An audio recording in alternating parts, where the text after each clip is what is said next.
Good morning to one and all. Welcome back to Commodities Weekly Briefing with me, your host and guide, Ravindra Rao from Kotak Securities. It was yet another volatile week with great anticipation amid the FOMC meeting. On the positive side, market players cheered Fed's less hawkish stance as Fed Chair Jerome Powell was once again dovish and didn't indicate that tapering is any closer.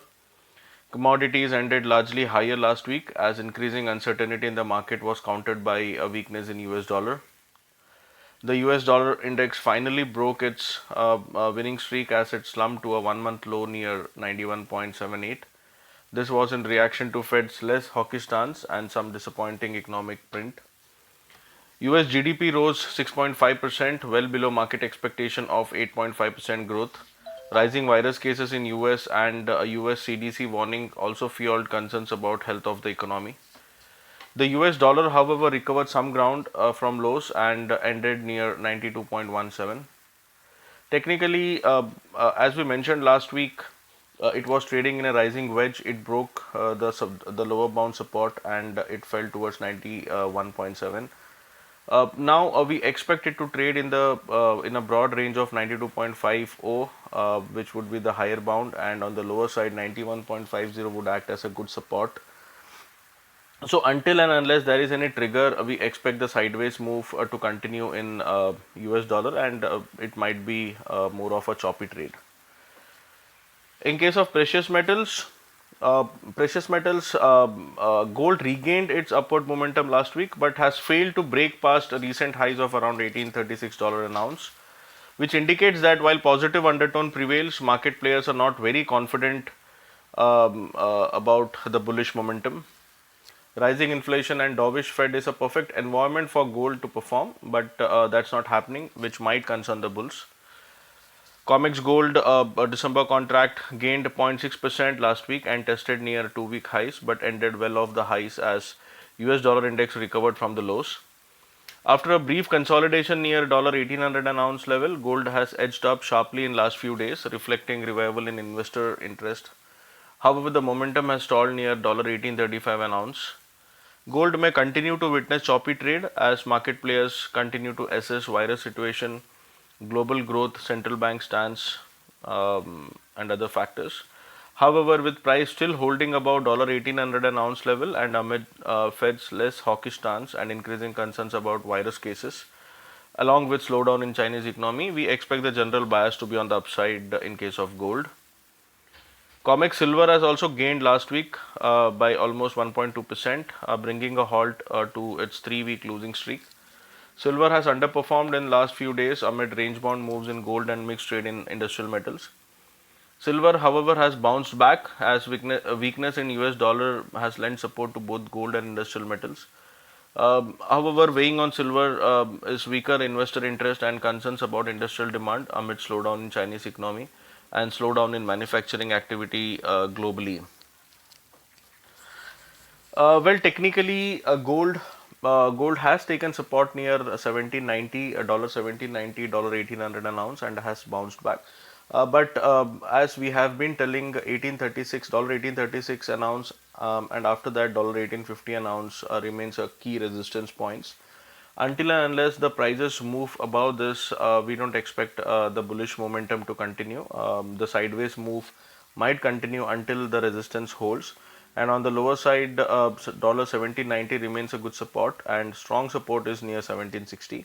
So the range move between 1790 to 1830 35 would continue unless the resistance is penetrated. In case of silver, though, it has taken support near dollar 24.80, 24.70, and from there it has given a good bounce back. But in silver also, the resistance of 25.80, $26 is very crucial. It is trading in a falling wedge, which is actually bullish in case of silver. But it has to move out of the range. That is, the resistance of 26 needs to be penetrated for silver to trade higher. In case of MCX, gold needs to move above 48,500 for a sustained break, and in that scenario, it might move up till 49,000, 49,400. Similarly, on the lower side, 47,290 would act as a good support. In case of silver, 69,500 would be the breakout point, and if it sustains above that, we might see MCX silver going higher till 72,000 and say 73,000 as well. Coming to oil, as expected, crude oil witnessed sharp volatility in the last few days.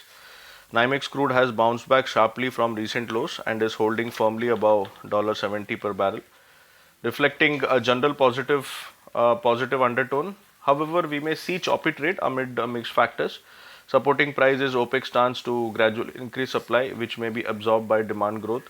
Expectation of slowdown in US drilling activity and continuing tensions between US and Iran, which reduces chances that Iran's nuclear deal may be revived soon. Weighing on price are increasing virus concerns amid spread of Delta variant globally, mixed economic data from major economies, slowdown in Chinese economy, and higher US output. It is a mixed bag, and volatile trade is likely. However, rising virus cases and concerns about Chinese economy may continue to weigh on prices. Technically, crude has once again fallen from the highs. Last week it was slightly supported, but at the start of this week, we have seen a sharp fall in crude prices from around 73 odd levels. It has fallen towards $71.70, and this shows that there is slightly a sideways expectation in crude prices, and we expect that it might trade in the range of $67 on the lower side and $73 half on the higher side. In case of MCX, 5,540 would be the upper bound, and on the lower side support might be at around 5180 to 5,100. So when it falls towards 5180, we might see buying coming in, and on the higher side near 5,500, we might see supply coming. In case of natural gas, we have been very bullish, and all our targets have been met near 310. After testing 310, it has been trading sideways, and the range that we expect in the week is 284 on the lower side in MCX, and on the higher side 310 312 would act as a good resistance. Break of this range would give a clear direction. Until then, we expect natural gas to trade in a sideways zone. Finally, in case of industrial metals, we have seen a good week last week, despite mixed factors, with aluminium leading the sector higher. Aluminium was the best performer last week as supply issues fueled tightness concerns. LME aluminium gained 3.5% last week, marking its second weekly gain and tested the highest level since 2011. It was followed by copper and zinc that gained 2.2% apiece. Industrial metals have regained some positive momentum. However, challenges continue to rise in form of concerns about health of Chinese economy and rising virus spread and slowdown in manufacturing activity. Chinese official manufacturing PMI eased to 50.4 in July from 50.9 in June, lowest since February 2020. Caxin manufacturing PMI fell to 50.3 in July from 51.3 in June, marking the lowest level in 15 months. Now, if risk sentiment weakens further, industrial metals may struggle to hold firm. On the technical front, copper is inching towards the support near 736 in MCX August contract.